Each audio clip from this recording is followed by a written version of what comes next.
भरद्वाज मुनि बसहि प्रयागा, तिन्हि राम पद अति अनुरागा।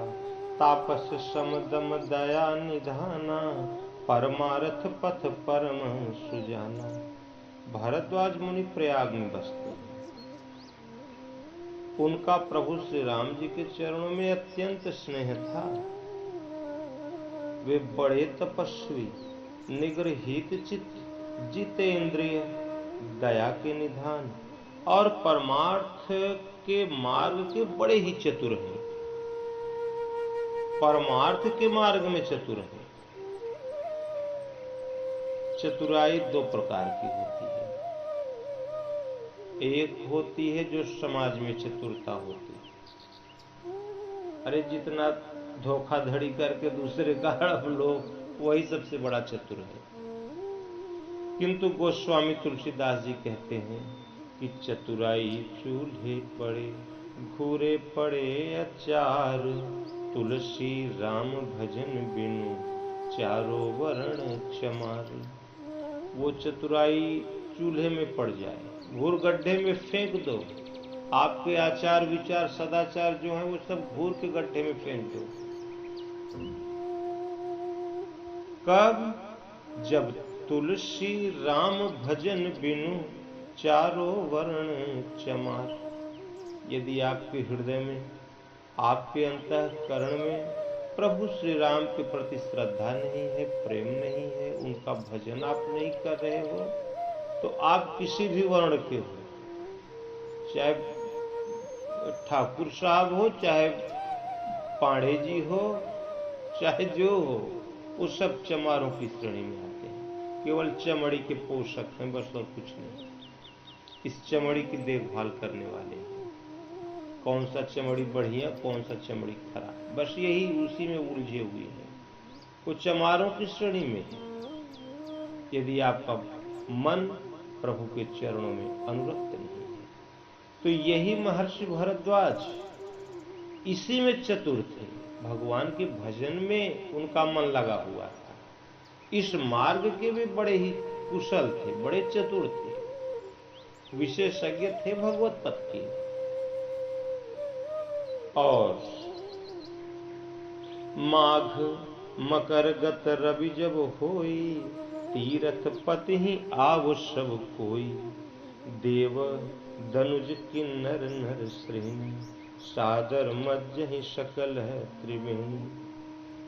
माघ मास में जब सूर्य मकर राशि पर आते हैं, तब सब लोग तीर्थराज प्रयाग में आते हैं।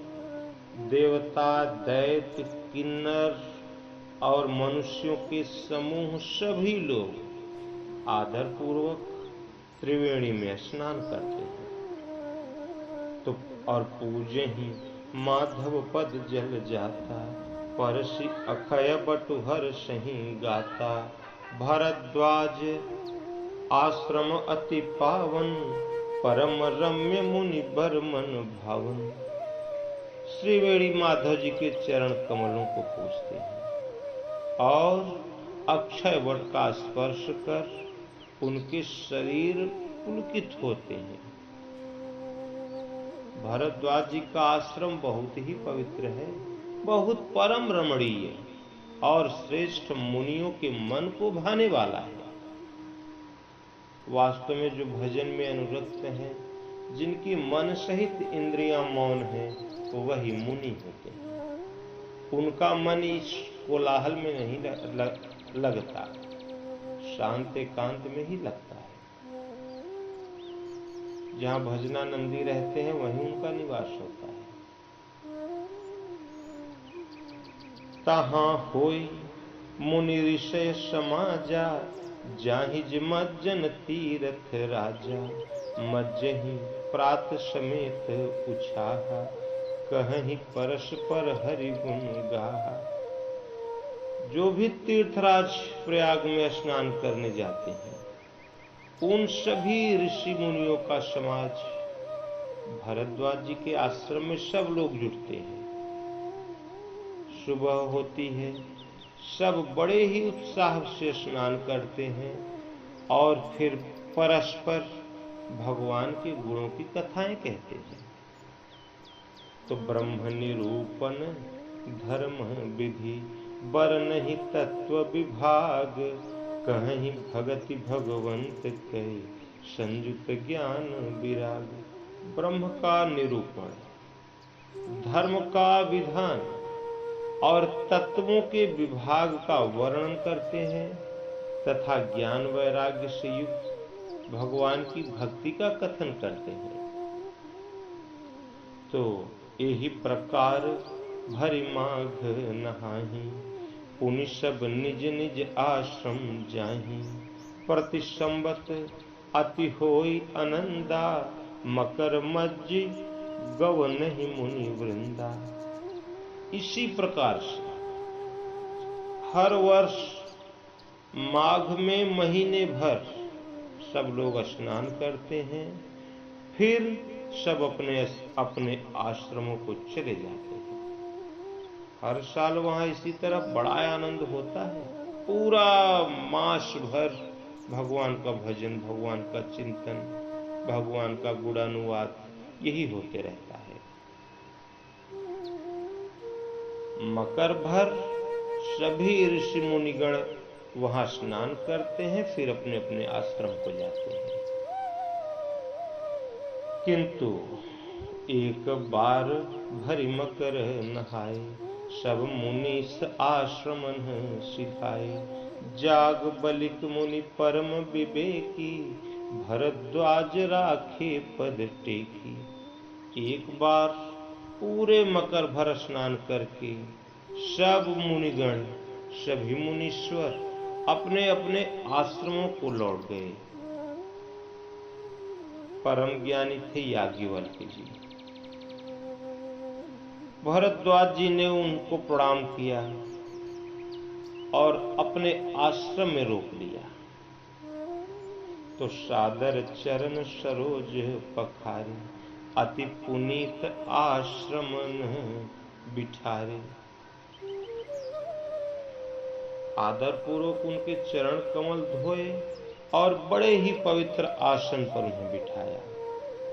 करी पूजा मुनि सुजसु बखानी, बोले अति पुनीत मृदु बानी। याज्ञवल्क्य जी का अभिवादन करने के पश्चात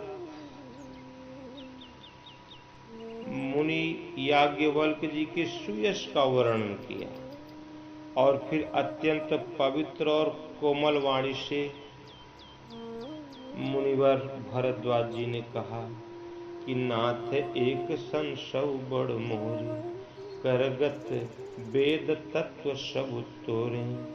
कहत सो मोहि लागत भय लाजा, जौन कहूँ बड़ होई यकाजा। बोले भगवान, मेरे मन में एक बड़ा संदेह है। वेदों का तत्व ये सब आपकी मुट्ठी में है, अर्थात आप सभी वेद के तत्वों को जानने वाले हैं। आजकल वेद का तत्व जानते हैं कौन जानता है? जो इन वेदों को रट के कंठस्थ कर लिया है, वही वेद के ज्ञाता हो गए। किंतु भगवान श्री कृष्ण कहते हैं, अर्जुन, अध्यात्म ज्ञान नित्यत्वम तत्व ज्ञानार्थ दर्शनम, एतज ज्ञानम प्रोक्तमिति अज्ञानम यदतोन्यथा। अर्जुन, आध्यात्म ज्ञान ही नित्य है, शाश्वत है। आध्यात्म ऐसा ज्ञान जो आपकी आत्मा पर आपका आधिपत्य दिला दे। तत्व ज्ञान क्या है? जिन परम प्रभु परम परमात्मा का हम भजन कर रहे हैं, उसी तत्व में हमें स्थिति दिला दे, हमें प्रवेश दिला दे, वही तत्व ज्ञान है। और इसके अतिरिक्त जो भी हमारे दिमाग में है वो सब अज्ञान है। तो इसलिए वेद का अर्थ, वेदः का होता है ज्ञान, जानकारी। उस परमात्मा की प्रत्यक्ष अनुभूति होने लगी, वो परमात्मा प्रत्यक्ष रूप से जानने में आने लगे। जानने में आ जाए, वही वेद का ज्ञाता है। भगवान कृष्ण कहते हैं, अर्जुन त्रैगुण्य विषया वेदा निस्त्रैगुण्यो भवार्जुन। अर्जुन, वेद तीनों गुणों तक ही प्रभाव डाल पाते हैं। तू इन वेदों से, इन तीनों गुणों से ऊपर उठ, अर्थात वेदों से कार्य क्षेत्र के ऊपर उठ, जिससे तू मुझे जानेगा। अर्थात वेद आप में समाहित हो जाएंगे। तो इसलिए भगवान के भजन से ही वेद की जो उसका तत्व ज्ञान है, वेद का जो यथार्थ ज्ञान है, वो आपकी समझ में आ पाएगा। पुस्तक रटने से तो संभव नहीं है। और ऋषि भारद्वाज जी कहते हैं कि गुरुदेव, मेरे मन में जो संदेह है, ये आपसे बताने में मुझे भय भी लग रहा है और लाज भी लग रही है, लज्जा भी आ रही है। भय इसलिए आ रहा है कि कहीं आप यह न समझ लें कि ये हमारी परीक्षा ले रहा है, और लाज इसलिए लग रही है कि इतनी आयु हमारी बीत गई, अब तक हमें ये ज्ञान नहीं हो पाया, और यदि हम आपसे ये बात नहीं बताते तो इसमें हमारी हानि ही हो रही है, अर्थात जीवन भर हम अज्ञानी ही बने रहेंगे। तो इसलिए भगवान संत कहीं असी नीति प्रभु, श्रुति पुराण मुनि गाव, होई न विमल विवेक उर, गुरु सन किए दुराव। भगवान संत लोग ऐसी नीति बताते हैं, और वेद पुराण मुनिजन भी यही बताते हैं कि गुरु के साथ छिपाव करने से हृदय में निर्मल ज्ञान नहीं हो पाता। पूज्य परमहंस महाराज कहा करे हो, गुरु के सामने जो हृदय में हो वो जबान पर होना चाहिए। ऐसा नहीं कि हृदय में कुछ और है और जबान पर कुछ और है। ऐसा साधक कभी सफल नहीं हो सकता। इसलिए गुरु से दुराव नहीं होना चाहिए, उनसे छुपाव मत करो, जो हृदय में है वो जबान पर रखो। तो अस विचारी प्रगटौ निज मोहु, हरहु नाथ करि जन पर छोहु, राम नाम कर अमित प्रभावा, संत पुराण उपनिषद गावा। भगवान, यही सोचकर मैं अपना ये ज्ञान प्रकट कर रहा हूं। भगवान, मुझ सेवक पर कृपा करके हमारे इस अज्ञान का निवारण कीजिए। संतों ने पुराणों में, उपनिषदों में ये राम नाम के असीम प्रभाव का गान किया गया है। संतत जपत शंभु अविनाशी, शिव भगवान ज्ञान गुण राशि, आकर चारि जीव जग अहि, काशी मरत परम पद लहि। कल्याण स्वरूप ज्ञान और गुणों की राशि। आजकल ज्योतिष शास्त्र में 12 राशियां हैं। कभी कभी कोई बोल देते हैं कि भैया 2-4 राशि और आ गई है। वैज्ञानिक लोग खोज कर लेते हैं। एक बार कोई बताया कि 12 राशि के अलावा एक कोई और राशि है, पता नहीं क्या नाम है, याद नहीं आ रहा है। तो जोर आपको पता नहीं कौन राशि है। ज्योतिष शास्त्र में कहेंगे आपका ये राशि नाम हो गया, ये राशि हो गई, ये ग्रह आपके अनुकूल है, ये ग्रह आपके विपरीत है, ये वर्ष आपका बढ़िया बीतेगा, ये वर्ष आपका थोड़ा कष्ट में हो सकता है। तो इन राशियों में तो कष्ट, दुख और सुख ये सब आते रहते हैं, कटते रहते हैं। किंतु भगवान शिव ये एक अलग राशि वाले हैं। सेवक पर कृपा करके ये भगवान शिव इस अज्ञान का नाश कर देते हैं। ये ज्ञान और गुणों की राशि है भगवान शिव, कल्याण स्वरूप की राशि है भगवान शिव। वह भी अविनाशी भगवान शंभु भगवान शिव निरंतर राम नाम का जाप किया करते हैं। संसार में 4 जाति के जीव हैं, ब्राह्मण, क्षत्रिय, वैश्य और शूद्र। तो इसे लाइक कीजिए। ये मानवों में भेद है, शेयर कीजिए और चैनल को मनुष्य मनुष्य में भेद है। आप पंडित जी हो, आप बाबू साहब हो, मुस्कुराते रहे, तुम शूद्र हो, चलो एक तरफ हो जाओ। ये मानवों में है ऐसी व्यवस्था, किंतु भगवान की दृष्टि में आप चाहे जो हो, ये भेद भगवान की दृष्टि में नहीं है।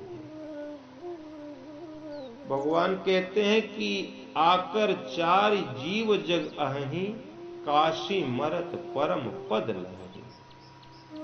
कोई वर्ण का हो, किसी जाति का हो, किसी संप्रदाय का हो, कोई हो, काशी में यदि उसकी मृत्यु हो गई तो ये सभी 4 वर्ण के लोग परम पद को प्राप्त करते हैं। भगवान के भक्तों में ये भेद होता है, भगवान में नहीं है। तो सोपि राम महिमा मुनि राया, शिव उपदेशु करत करि दाया। राम कवन प्रभु पूछऊं तो ही, कहिए बुझाई कृपा निधि मोहि। हे प्रभु, वह भी प्रभु श्री राम नाम की ही महिमा है। जो काशी में लोग मरते हैं और परम पद को प्राप्त करते हैं भगवान शिव की कृपा से, वह भी राम नाम की ही महिमा है। क्योंकि शिव जी महाराज दया करके काशी में मरने वाले जीव को राम नाम का ही उपदेश करते हैं। उसी राम नाम के प्रभाव से, उसी राम नाम के उपदेश से, उसी प्रभु श्री राम नाम के जाप से वो मुक्ति प्रदान करते हैं। महर्षि भरद्वाज ने कहा, भगवान राम कवन प्रभु पूछऊं तो ही, कहिए बुझाई कृपा निधि मोहि। याज्ञवल्क्य जी से भरद्वाज जी महाराज ने कहा कि भगवान, मैं आपसे पूछता हूं कि राम कौन है। क्यों? क्योंकि एक राम अवधेश कुमारा, तिनकर चरित विदित संसारा। नारी बिरह दुख लहेउ अपारा, भयउ रोसुरन रावण मारा। एक राम तो अवध नरेश दशरथ जी के पुत्र हैं। अब उनका चरित्र तो सारा संसार जानता है। उन्होंने स्त्री के विरह में अपार दुख उठाया और जब क्रोध आया तो युद्ध में रावण को मार डाला। तो प्रभु सोई राम की अपर को, जाहि जपत त्रिपुरारी। सत्य धाम सर्वज्ञ तुम, कहूँ विवेक विचारी। भगवान वही राम हैं या कोई दूसरे राम हैं जिनको भगवान शिव जी जिनके नाम का जाप करते हैं। तो जैसे मिटै मोर भ्रम भारी, कहूँ सो कथा नाथ विस्तारी। हे भगवान, जिस प्रकार से मेरा यह भारी भ्रम मिट जाए, कृपया उसे आप विस्तार पूर्वक हमें बताएं। तो याज्ञवल्क्य जी बोले, थोड़ा मुस्कुराए पहले, फिर बोले कि जाग बलिक बोले मुस्काई। तुम्हि विदित रघुपति प्रभुताई।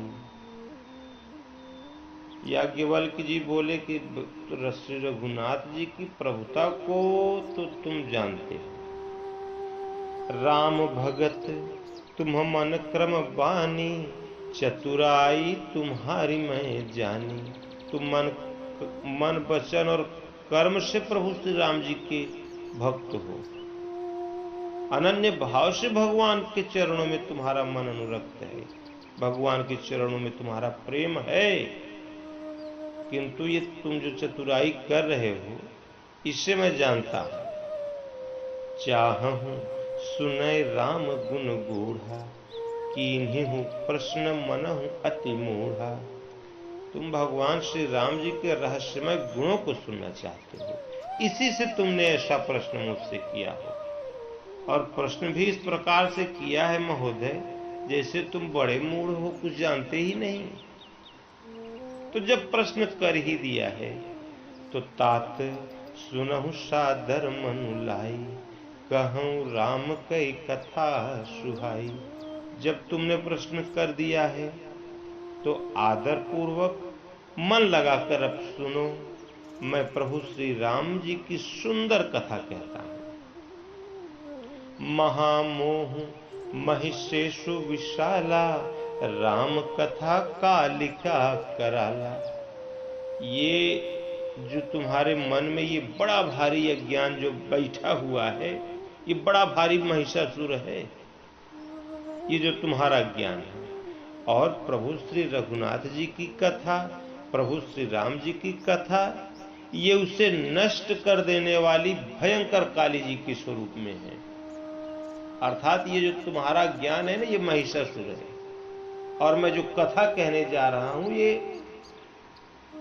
ये जो भयंकर काली जी का जो भयंकर स्वरूप था, जिस स्वरूप में उन्होंने महिषासुर का मर्दन किया था, वध किया था, ये कथा वही भयंकर काली जी के स्वरूप में कह रहा हूं। इसी से तुम्हारा ये अज्ञान जो महिषासुर का रूप धारण किए हुए बैठा है, वो समाप्त हो सकता है।